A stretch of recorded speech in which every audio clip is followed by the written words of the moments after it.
Phosphor Dot friends, Earl at thelogbook.com, back on the Apple II, and we are going to play a game called Pac-Man. And it's pretty much, it's a home version of Pac-Man, obviously not the official one. It's one of many versions that were made by people who didn't have the license, but weren't going to let that stop them from trying to cash in on the rampant spread of Pac-Man fever. Now,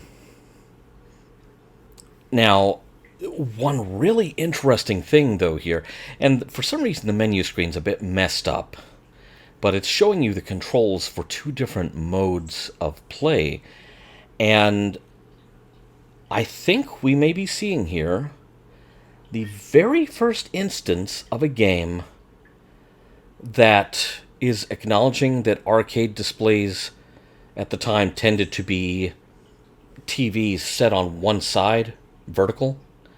You know, instead of a wide horizontal screen, they were wide vertical screens. And it's giving you an option for TV horizontal use or TV vertical use. Now, setting aside the fact that circa 1980 or 81 TVs tended to be a lot heavier and perhaps a bit less safe to stand on end for this purpose, this may be the first video game to give you the option of doing that anyway. You know, regardless of what the risk to your TV is. I thought this was something that didn't happen until we got to, like, Namco Museum. And yet, here we are sometime between 1980 and 82 on the Apple II. This is very surprising. It's keyboard only. There is no option for joystick play, so I'm going to do the best I can.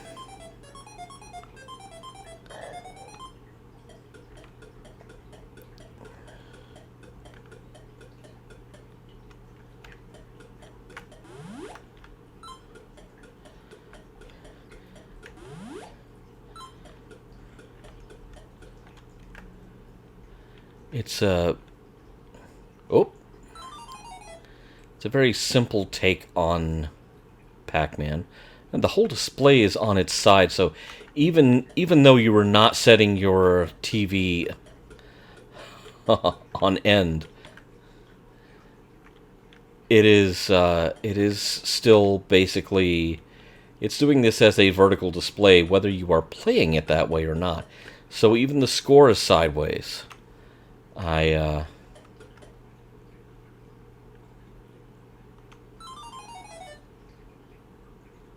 Okay, I guess they were not edible any longer. Okay, I need to clear some dots before I... Oh! I'm guessing StarCraft that I see up there is not, it's not a reference to a game that wouldn't appear until far in the future. But I'm guessing that is the distributor or manufacturer of this game for the Apple II. Interesting.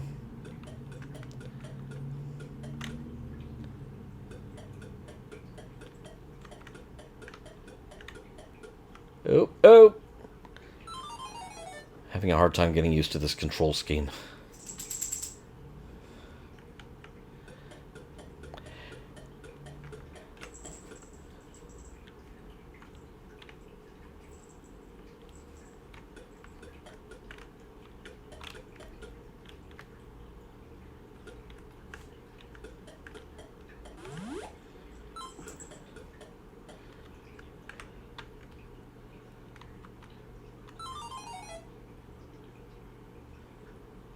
Okay.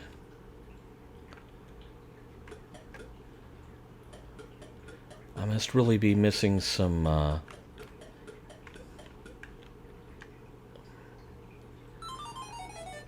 some audio-visual cues here.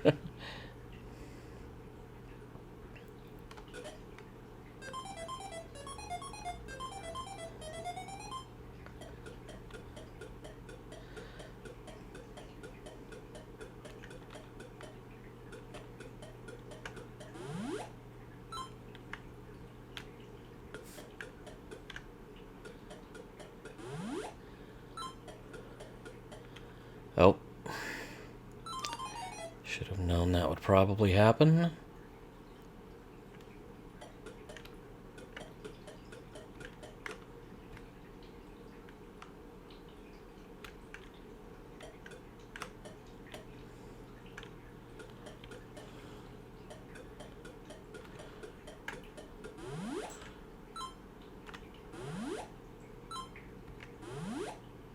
Oh yeah.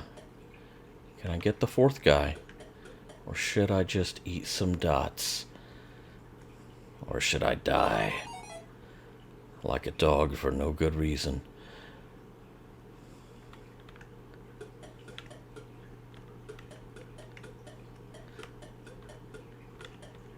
Sorry, it's just quoting Hemingway there for absolutely no good reason.